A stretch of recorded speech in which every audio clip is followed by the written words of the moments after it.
niho na nimba yajya mu Karingi aho wahe bwa mbere wakururiye umwotsi w'itabi bwa mbere bwanze bwo kubitabi mu Karingi n'inzoga naho hano atangira ibi byose niho atangiriye byose bibi bibaho. Uyu nguyu rero mubona hangaha arashobora kuba yaratangiye kunywa mbere yanje jewe namwenka nyuma yiwe kandi cyane cyane yakundaga itabi gitwa igisoko yageza kiyumwa birenze ariko rero nivyo ngira ngo usangiza abantu kuko abantu babisaba kandi urebye ubuzima twaciyemo twabayemo bwo kunywa itabi n'inzoga n'ibiki bene ibyo ngivyo rero ico gihe watwaye igihe kingana gute watwaye igihe kingana tugira ngo muri ibyo bintu rero muvandimwe kuno ziza reka nongera nkubaze ikindi kibazo ngiye kukubaza ikibazo wa itandukaniro ry'imibereho itandukaniro ry'imibereho ya gipagani n'imibereho ya gikristo uburyo warubayeho uburyo warubaye tukira abapagani umbwira itandukaniro nurangiza umbwira itandukaniro umaze gukizwa uburyo nabwo ubona ni irihe tandukaniro hari tofauti yani so urakoze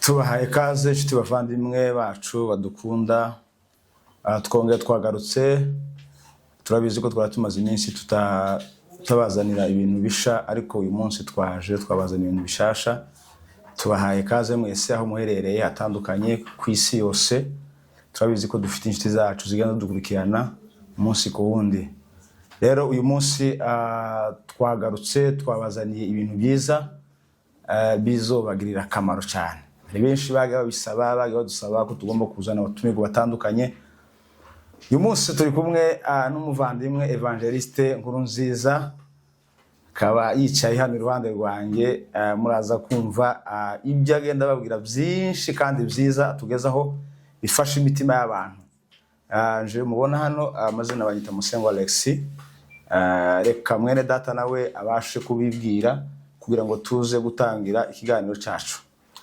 muvandimwe ngabibwire abadukurikirana. Murakoze cyane turishimye kuba twisanze muri no studio zanyu amazina nitwa Nkurunziza John ngira ngo nayo Nkurunziza John yego ukaba wubatse se ufite urugo yego ndubatse ufite urugo umugore umwe n'abana babiri sawa urakoze cyane kutwibwira no kubwira abantu badukurikirana uyu nguyu n'umutumire wacu dufite turabasaba kudukurikirana kuri channel yacu yitwa 5e Michel Pakalingi iyiwe yitwa Karingi TV 1 rero turabasaba kudukorera subscribe like share and comment kubera ko ni channel zacu zombi muzogenda mukurikirana mukahabwa ibiganiro byiza bitandukanye kandi byiza uyu munsi reka tutaratangira tubanze tubashimire rwose mwagiye mutugaragariza urukundo abantu benshi badukurikiranye comment twarazibonye ziza hariho n'abandi bagiye batanga izindi comment ariko ntacyo bitwaye zose zirubaka rero tugiye kwinjira mu kiganiro cyacu kugira ngo tuze kubaganiriza turi kumwe n'umutumirwa wacu turagenda tuganira tubazanya ibibazo nje ndango ubuhamya bwanje benshi bagiye gukurikirana uyu munsi ndi kumwe n'umuvandimwe kugira ngo nawe atangeho ubuhamya bwiwe gatoye gukora abantu bagiye bisaba kuri channel yiwe ngo bazanire ubuhamya rero muvandimwe ndagira ngo dutangire ndatangira nkubaza kuva tukiri wacu uyu nguyu niwe uyu mubona ucaha niwe twarakuranye kuva mu Karingi twariganye kuva Irundu niwe twakoranye byinshi byo byose nagiye mvuga mwagiye mwumva naciyemo uyu nguyu niwe twabicanagamo rero rekagira kubaza ikibazo kugira ngo wite utangira nawe uganirize abadukurikira sawa muvandimwe tukiwacu mu Karingi urabizi ko ari ibintu twagiye ducamo nibyo ngira ngo ubashe guciraho abantu ku mayange ubabwira ati ubuzima twaciyemo mu Karingi hariya bw'uburara tutarakizwa kubera ko twakoze byinshi bitandukanye twakoze uburara burenga apana buno bantu bagenda bavuga twakoze uburara burenga rero reka we nkubwira abantu uburyo ubuzima twabaye guhera nko muri 2010 nshaka guhera muri 2013 na 4 kuzamuka. Sawa, urakoze bwana Musengo. Yego data. Nshimiye kuba washe kudutekereza. Ubona ko ni ngombwa ko tugomba kuzana muri studio zanyu kugira ngo tugire icyo tubasha kuganira. Ndetse tubasha no kugezaho abantu badukurikiranye batandukanye. Rero uko nabibwiye je uyu n'umuvandimwe twarakuranye kuko yabivuze. Iwacu ni mu Karingi mu Minembwe. Twasangiye akabisi nagahiye kuva tukiri bato kugeza uyu munsi wa none tukiri kumwe. Rero turaza kuganira ibintu byinshi bitandukanye kuko yarabibajije, ariko natwe dufite channel yitwa ngo ni Karingi TV1. Karingi ni iwacu Minembwe, abantu bahazi na karere kazwi cyane. Rero turabasaba kuzadukandira hariya, kuzadukorera subscribe, share, like, comment, ibintu bitandukanye muzagenda mubikurikirana aho ngaho. Haca ibintu byiza cyane, ni channel shasha turayibifuriza kuzayikurikirana. Rero umuvandimwe yarambajije ikibazo. Ese warumbajije gute? Nari nkubajije ubuzima twabayemo hari mu Karingi. Nibwo umva abantu baranze muri comment, hari comments nasomye bushize, abantu banditse ngo ugende utegura ikiganiro tubwire ubuzima bwawe waciyemo ukiri umupagano utarakizwa. Kuvuga ngo hari ubuzima ubu nyine umeze siko wari uri kera. Hari ubuzima babayemo kera utarakizwa ukiri umupagano. Ndabizi ko nje ndabuza, ariko nkeneye ngo bisangize abantu badukurikirana babisabishije. Sawa, urakoze cyane nkuko bivuze. Ariko utaratangira nkubaza aho utangirira. Kuvuga ngo usha gutangira kumwa itabi cyangwa inzoga, ninde wakwigishije, wabitangiriye he? Biriya ntawe byigisha undi. Rimwe na rimwe usanga abantu babikorera amara urugomo mukiri bato. Wenda kubera ubuzima twari tubamo bw'iwacu cyane twakuriye mu buzima bw'urugomo, ugakurira muri iyo mudu deja ukisanga waramaze kwinjira wabaye affected niyo no kunywa itabi n'inzoga n'ibintu nk'ibyo mbese. Yego. Ariko wenda urashobora kuvuga nk'umuntu umwe byibuze wakwigishe bwa mbere ugikurura ngo watanga itabi. Urashobora kuvuga umuntu wenda wa mbere waguhaye itabi. Okay, icyo kibazo sizuguna kukubwira, ariko gusa icyo nshobora kwibuka itabi n'inzoga n'ibintu bibi nabitangije nje nko mu rugomo. Kubera urumva iwacu twakuranye cyane n'abasirikare. Abasirikare nibo twakuranye bagiye batwigisha bene ibyo bintu bibi. Kubera abasirikare benshi basangaga mu inzoga, itabi, abantu bakora ibintu bibi, tugenda dukurira muri iyo mudu deja twisanga twaramaze kuba affected n'ibyo bintu. Mbese ni nkiyo arire twinjiyemo turagenda. Nuvuga ngo we tiwibuka umuntu ntusinga kumva mu izina, ariko unibuke nari ahantu runaka niho nimba yajya mu Karingi aho wahe bwa mbere wakororeye umusita. Bwa mbere bwanze bwo kubitabi mu Karingi n'inzoga. Naho hano atangiriye ibi byose. Niwe atangiriye. Byose bibi bibaho. Uyu nguyu rero mubona hangaha arashobora kuba yaratangiye kunywa mbere yanje. Jewe namwenka nyuma yiwe. Kandi cyane yakundaga itabi yitwa igisoko. Yageza kiyumwa birenze. Ariko rero nivyo ngira ngo usangiza abantu kuko abantu babisaba. Kandi urebye ubuzima twaciyemo twabayemo bwo kunywa itabi n'inzoga n'ibiki bene ibyo ngibyo. Rero ico gihe watwaye igihe kingana gute? Watwaye igihe kingana tugira ngo muri ibyo bintu. Fetke nayo mu gihe kirekire hafi imyaka 10 ndashobora kuba 13 n'ine, wenda imyaka 14 ndumusinzi nukora ibintu bibi byose mbese imyaka 14. Yashobora kurangira. Ugize neza cyane. Nukuvuga ngo nje wamubaza ndamuzi nzi n'ibyo yakundaga kumwe. Ico gihe wageze umwa niki cyane cyageza kwikoresha wageze umuzoga zikagukoresha amakosa cyangwa wamwanki itabi rikagukoresha ndabizi ko we none bagabo nawo ntigeze kurikora y'ababembe ti wari moyeho. Narikozeho. Warikozeho. Noneho iyo wamuga inzoga nti watera akavuyo ngwana n'abantu kugira ngo abantu badukurikiranya abanyakaringi baba batwumva bazotanga comment. Ubundi ubusobanuro bwo gukorera satani no gukora ibi gusa nta ciza na kimwe kibamo. Ufetke ibi byose narabikora amafuti ntambara ibiki. Urumva umuntu wasinze nyine ntabwo wakora ibyiza, wakora ibibi gusa kuko deje uri mu bibi. Yego. Arakoze umuvandimwe turakomeje iganiro cyacu, ariko ibi turimo tuganira arimo atanga ubuhamya bw'ibyo yaciyemo, kandi bino tuba tuganira no kugira ngo wenda n'abandi bakibirimo babashe kubireka, kubera ko nta nyungu ibibamo, ahubwo ikibamo ni bibi gusa, ni bibi. Ariko turakomeje n'ingano cyacu uko turimo dukora ikiganiro ngo kwigisha abantu hari urubyiruko rwacu rutarakizwa, urubyiruko rwacu bakiyobeye mu biyobyabwenge bitandukanye. Rero abagenda bakurikirana ikiganiro abira ngo namwe byibuze Imana ibafashe muzakizwe. Turakomeje. Reka nongere nkubaza ikindi kibazo. Hari ahantu mukanye twatuye iwacu, ndabizi ko hari twari turanye na population nyinshi, abapfurero, ababembe, bene abo ngabo.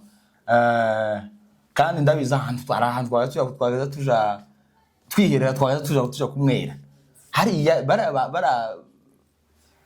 bara baturanyi bacu twazaga kajya kwa ese wa mfurero wira uringi wakiwarawa hari wageze uhagera cyane cyangwa cyogeze ujayo. Hari hasaga nko mu rugo, hari nko mu hari nane nafashe icumbi hari kabisa. Arakoze cyane abadukurikirana abatuzi, ndabizi uko iyi twatuvuga murabizi, muvandimwe twacanye muri byinshi cyane, ariko Imana yatugiriye neza ubu nyine ikaba yaraduhaye agakiza. Rero muvandimwe ikanongera nkubaze kandi nukuvuga ngo wewe wakirijwe ruguru, ntabwo wakirijwe hano muri Kenya?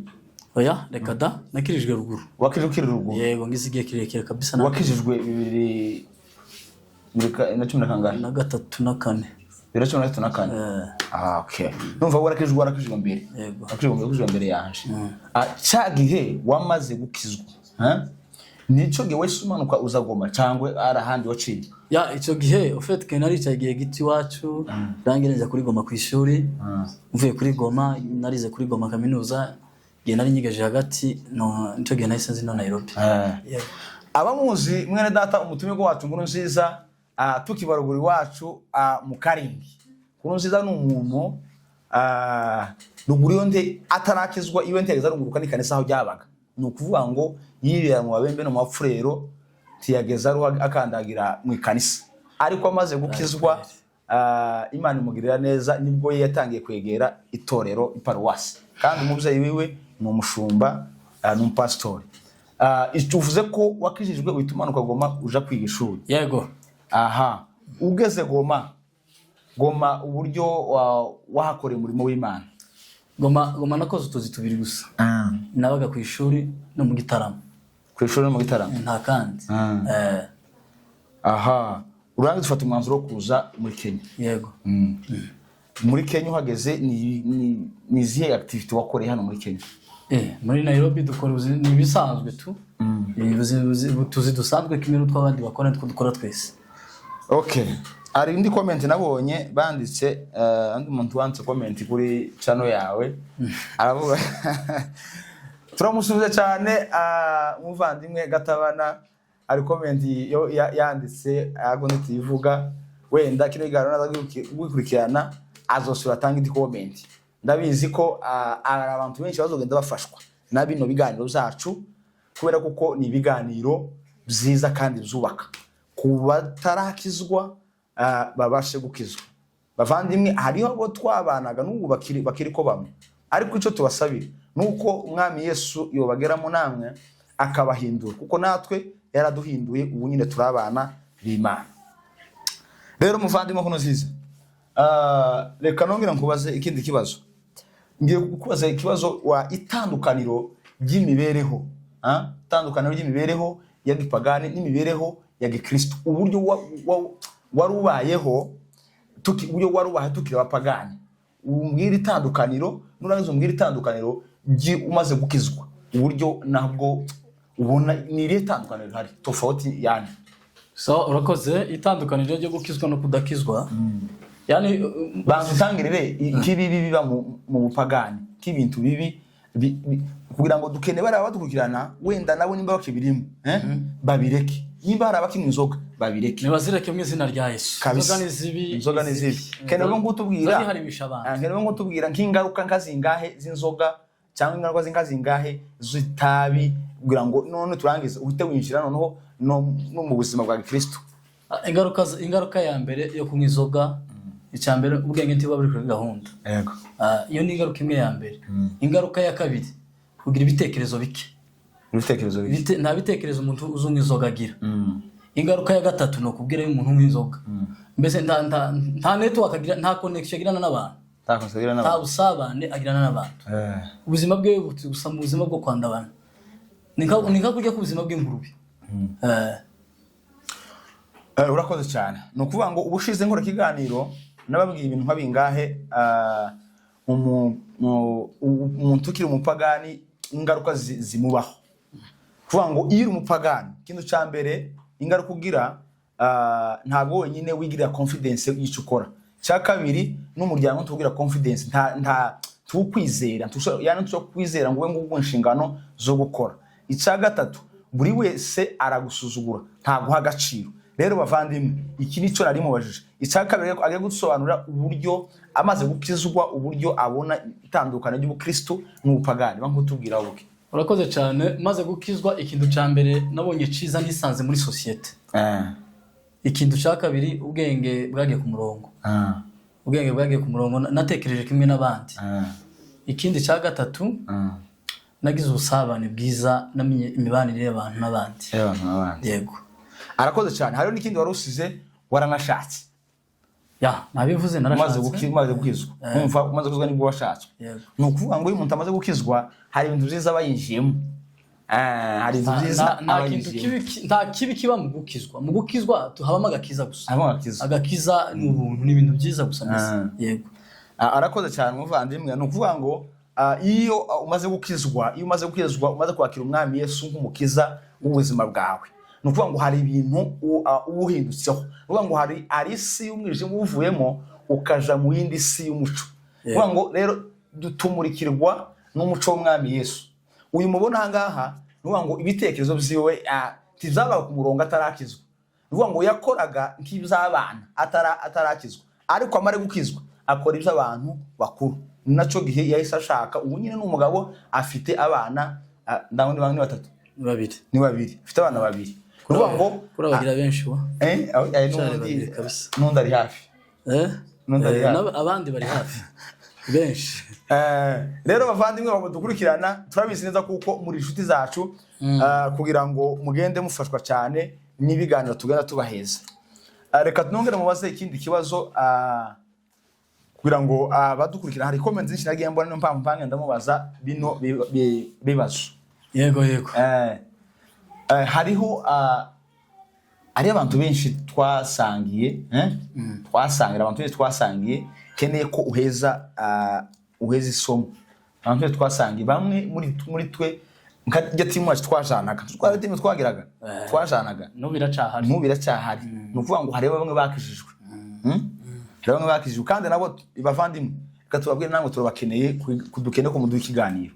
Kandi abadukurira mu twumve turabasabishe muzoduha ikiganiro kugira ngo mutange ubuhamya kugira ngo abantu nabo barushije gukizwa kuko mwarakijijwe ntabwo mukiri mu mwijima. Rero nagira ngo ube nkubabwira mu ncamake bajya twabanaga hari abakijijwe hari n'abandi batarakizwa. Bari batarakizwa rero nibo nkenera ngo tube nkababwira tubabwire ko muri Yesu hari ibyiza gusa. Muri Yesu hari byiza. Rero nkubabwira bariya bamwe baracyari ruguru iwacu. Benshi cyane. Tugomba ko ari bakiri ruguru iwacu tuzi ariho nabandi bari hano ariko abo bose dukeneye ngo tube nkababwira ibyiza biri muri Kristo Yesu kugira ngo nabo wenda Imana wende izoba he gukizwa. Inshuti bavandimwe mudukurikiranye twege mubona hangaha twarakijijwe twakiriye Yesu nk'umwami n'umukiza mu bugingo bwacu. Ngira ngo namwe murirebera tukira abapagani ntabwo twasaga gutya. Twari dufite n'ishusho muranzi mwese ukuntu nari imeze comportement zanje murabizi nakoze byose bibi.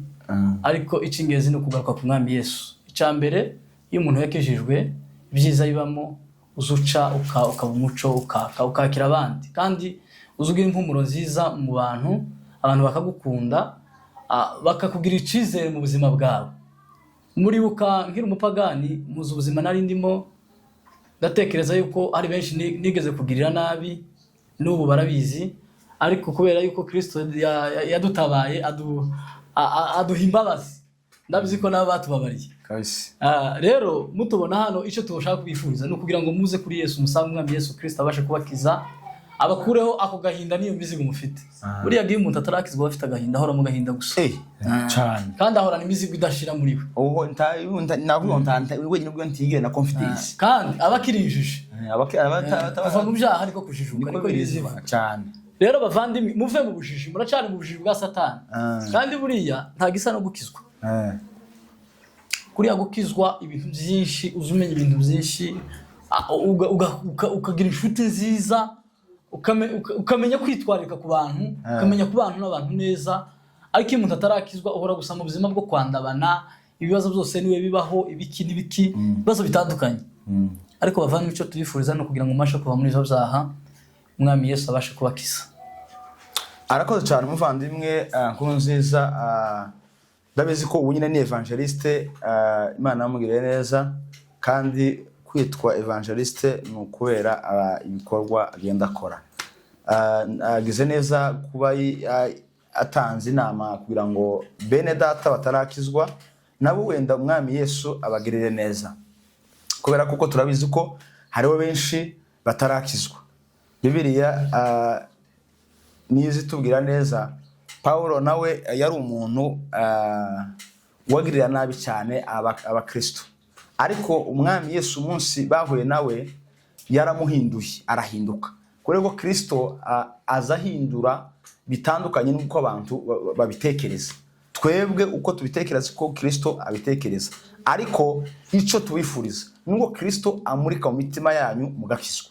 Turabizi neza kuko abazodukurikirana akino kiganiro cyacu bazofashwa cyane, bazofashwa. Hariho benshi bagi batwandikira ati kabisa twabonye mwarabaye abagabo. Buriya iyo utarakizwa uri nk'umwana, nta cyizere baguha, nta shingano bashobora kuguheza, habe no mu muryango twaguheza. Ariko kubera ko kunezeza uwo nyine yakijijwe, uwo nyine ayoboye umuryango ukomeye cyane, ni nawe president wa Karingi yose. Vuga ngo ni umuntu abantu bahaye icyizere.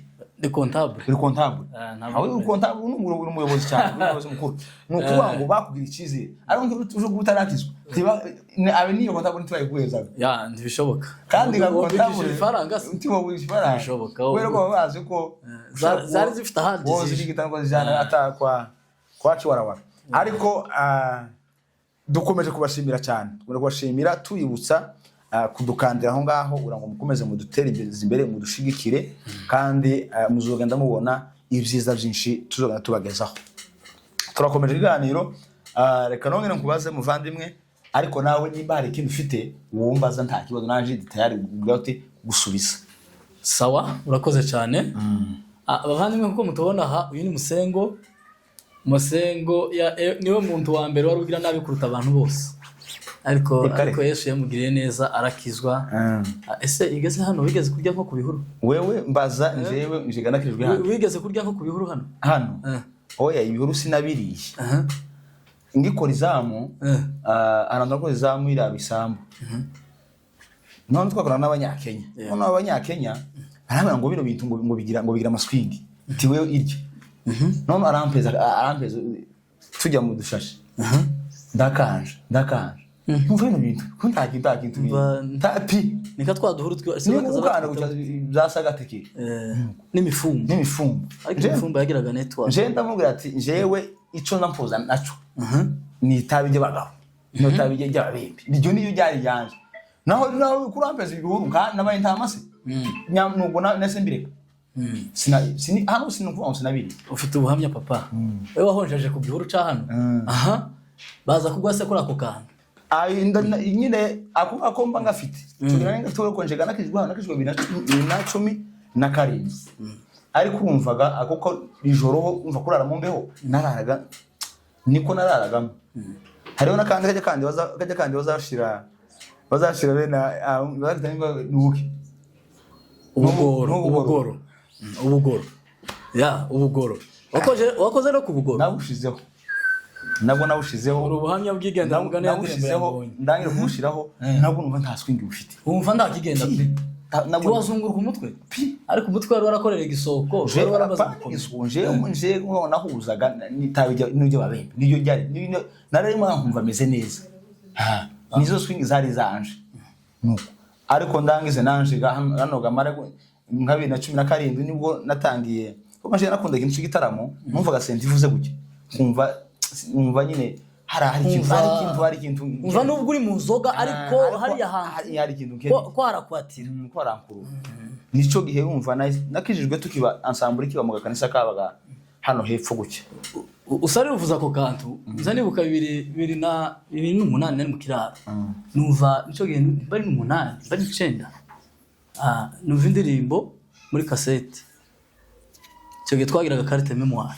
nari maze nibuka hano bitangure ku bishigo c'isata nako kuri bundukura tegera ko mutwara basize icyo gihe twazanibuka twasinze dufite ibirare by'inzoga twumva akaririmbo kandutira kavuga ngo Mungu mwenyewe bari cyo gihe gasohotse mwenye kweli noneho ako kari namanda arandira mpaye nkumviriza neza buraca rekare icyo gihe wacu arambwira ngo ugurize gutya guko wapfuye byarangiye cyangwa warijwe nuko nari nezero niho nari nkinezerwa mu buzima bwanje ariko nutenzo mugurira amata kabisa aho yaye ndutira twumve avuze ko azokugurira amata dutira tuzokugurira amata waradufashije turi abasinzi cyane kandi twakurangije ahantu yego turakuzakugurira amata y'amafaranga atari makeya kandi faranga gati ziba uko ziri kose kabisa nico ico gihe zanibuka ari cyo gihe cya mbere narise kuva nabaho ko bakaza bankubita CD sinakazandira bankubise ico gihe cyane cya mbere nanezerewe ariko nezerwa n'umupagani ariko nantekereza ko byasura gonzaba uyu munsi uwo ndiwe ako kari gaciyemo reka nkubaza akabazo umuvandimwe umaze gukizwa ni kiye kintu wasanze wari warahishwe utaruzi mu buzima bwawe Okay, ugize neza kumbaza je nkunda umuntu mbaza kugira ngo usobanure akantu nakandi. Yego. Nukuvuga ngo jewe maze gukizwa, maze gukizwa. Nuko nakuye ko nakijijwe hano muri Kenya. Maze gukizwa nukuvuga ngo tarakizwa nasaga n'umuntu uwo mwijima. Ariko maze gukizwa nja mu muco. Kandi buri urebye mu mpagani, ikintu cyambere kimuranga ni ubucafu. Ariko nje uranzi kuva kera niyo namwaga nagira isuku wagira isuku kwa dura natwo uzumwa nawe twari tuziranye abandi bazara babiri nari nkuzi kuko nagazana uduzwanya ndufanga dupasa neza kikubitira pocket yanje nziza igera nkahangaha nsa neza abantu barabimenya nukuvuga ngo maze gukizwa nukuvuga ngo nahise nahise ninjira namasa nunjira nko mu bantu kore ko nagazampura n'abantu nk'abantu tuzi kashanga simfuza ko duhura ngamankati n'inzira kabakweba ariko abantu bambura ndura twahoraga nabo bakakubaza amaswari menshi kandi amaswari menshi ukaba wenda wo kandi bene wacu bazi kubaza bene wacu bazi kubaza kandi babariza kugira gusa ngo baje kuvuga mwene runaka ngo mwene hamuri ngo yarahigwe ngo ntawo zoga zarakishe byo bazavuga ngo zarakishe twakomeje n'ikiganiro no ndangize muri Kristo Yesu nasanzeho ibintu byiza nasanzemo umunezero nsangamo urukundo nuvuga ngo muri nje ntabwo nta muntu nakundaga usize umuntu nakundaga abakobwa icyo urakizi icyo tukinzeho kiri umupagani nakundaga abakobwa ari ibiyobwabwenge ngira urukundo zayobeje abagabo urukundo rw'abantu nta muntu ntacu yambwiraga warakijijwe papa ariko uvuze iryo jambo cyane bariya bundi babita ngo nibiyobwabwenge ni bazambere hari abagabo ubwenge bwarayobye benshi nukuvuga ngo buriya katuye nkabivuga bukeye nukuvuga ngo buriya nimba warakijijwe ariko ngomba kwirinda Bibiliya ivuga ngo ari icyaha tugomba guhungisha amaguru kunyabiriza ku mutuntu kujya abantu bazaba ku mutuntu hakaba n'ikindi nyine wenyine ugomba wirinda ariko nje maze gukizwa nasanze muri Kristo Yesu niho hantu hambere haba umunezero uzi ko ushobora kuba ufite ikibazo ariko winjira mu gitaramo gutya uwamara kunezerwa tubivuge ko ari ikintu hari ikibazo ufite ubundi gitaramo nico kiza kivura utubazo twose twose tuvuye ngo umubyeyi wa stress ni igitaramo. Ni igitaramo. Igitaramo nico kirimo iki ubuzima. Kiri mu buzima. Udafite igitaramo nta nukuvuga ngo ico gema dokezwa rero nico gihe natangiye urana usabana habe no mu muryango wanje benshi nibwo batangiye kunyizera ntabwo bananyizeraga bari bazi uko musubiye inyuma kubwira ubundi buhamya butoya kiri mu kiraro ahantu bita mu gitumba naha amezi 10 ndataha kandi ico gihe narateretse umusatsi ndawudefiriza umusatsi wageze ugwa hano aragafoto kanje ngo nashize abantu azi ko bataka bigaza no kudefiriza naradefirije umusatsi nageze ugwa hano kawushamo produit ukagwa wari umaze ko mushabiki wa shatani nuko no ndagize ico gihe kaba ndaginga ariko mu kazanje hakaba harimo imfizi zitatu izo mfizi zikagwana ariko hakaba ari n'inkuru iyo nkuru ikandusha izabo zayica ikarigita ikamigenda ikaja kure kabimana kicu ngo ndi kwishaka nangize mbamagara muze nangwe tumuze cyokoregera ngo nta telefone zahabaga nahise mutumaho abantu bari bari mu gatatu ko mu gitumba yego namubwire muzehe rutanga yarananiye yarandufishe none gazo yitware ibi muhira azozayiragira muri hamwe n'izimuhira aranga ngo yaye ngo muzoberekera aho ngaho na mutubanda bwa ati muze rutangiye kwibagisha mu gatatu ko mu gitumba kandi imfizi nkuru nta muntu upfa kwibagisha urako no yagaza yitinya ngo uzo museme no nanje namfata gahunda ko kwibagisha namanyi kubita ndayiremisha mu gatatu nyigeze mu gatatu ndayigurisha $400 ndayibagishije namwe batuwo munsi ndayiboshoza namwe batuwo munsi ndamwa kanyanga kabisa kandi mu gitumba habaga kanyanga ibitano gitanga cyabaye namaze kwigurisha gute maze kwigurisha gute namashushi namandara mu bitaro ndaramuseru izo ni imbaraga z'amasengesho kuno kuvuga ngo ico gihe iyo mfizi nta muntu wari iyo mfizi maze kuba mfizi nkuru ntawemerewe kwigurisha cyo abasaza kuri baza basitinya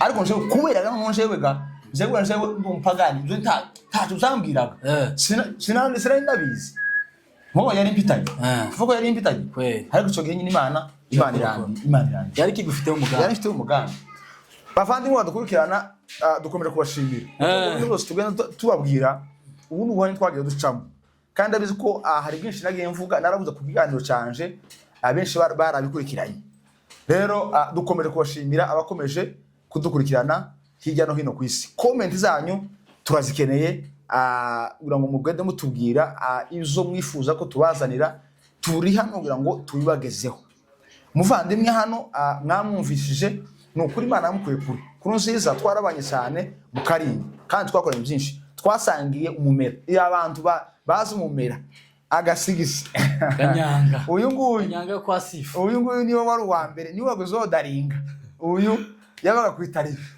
na niriye kwa sifa wa urahabwe ndayibuka kwa sifa nuvuga ngo Imana yadukuye kure hari twebwe tutabashaga kwikura ariko umwami Yesu atugirira neza arahadukura nuvuga ngo muvandimwe hari abari basabishe ko abaheze ikiganiro rero ongera kandi ubabwire ko ikiganiro cyabonetse ikiganiro cyahageze abantu bagukurikirane abari hirya no hino kugira ngo bose baze kugukorera subscribe na like na share ndetse na comment bazitange kuko kugira ngo bakomeze baguteza imbere umuvandimwe Musengo arakoze turi mu kiganiro ko turaganira ko turatanga ubuhamya bwacu iby'Imana bashe kudukorera turabana nabo mu Karingi Imana yakoreye ibintu bikomeye Karingi havuye abantu benshi batandukanye kandi benshi bagiye ba mu buzima butari bwiza bwo gukorera satani ariko kandi abenshi bagiye bahinduka Imana yagiye bagirira neza rero nkuko mubizi kuri channel yacu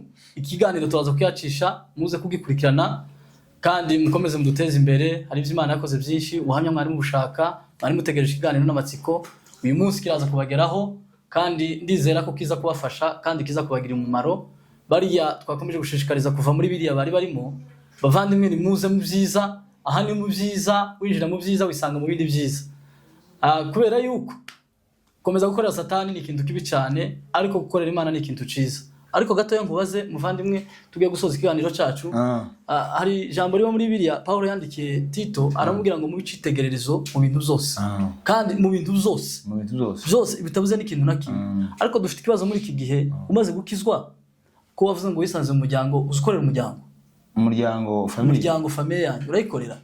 Arakoze cyane muvandimwe nkuru nziza kubaza ico kibazo. Iki ni ikintu cyane abantu benshi tugomba gushira imbere cyane. Buriya nimba tubayeho cyangwa ubayeho udakorera umuryango ariko ukaba ukora itorero, buriya hari ikintu kimuba wasize. Nuvuga ngo byose tugomba kubifatikanya kugira ngo byose tubikore.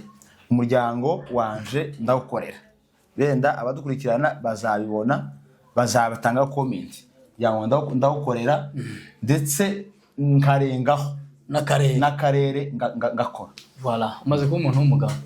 Shuti bavandimwe, ako nako narincishijeho kubera yuko hari ikibazo cyabaye muri iyi minsi. Ari abantu bari mu gukizwa ntibakorera imiryango, ntibakorera famille zabo, ntibakorera uturere, ntibatanga umusanzu. Abo bantu nabo ntimurakizwa neza. Abantu bataraba mu muryango, kubera yuko biri vanga ugomba kubicitegererezo ku kintu icyo ari cyo cyose, kuvuga ndetse no kurya ugomba kubicitegererezo. Urabizi ahantu hose muri sosiyete. Rero bavandimwe, ubutumwa bwiza bubagereho kandi bubafashe. Turabishimiye, dukomeje kubakunda kuko mwadukoreye subscribe hariya, mwadukoreye ikintu ciza. Rero reka nsubize mwene data ijambo kugira ngo tuze kugana ku musozo wacu. Arakoze mwene data nkuru nziza, turagushimiye cyane kuba watwitabye uno munsi, wagize neza.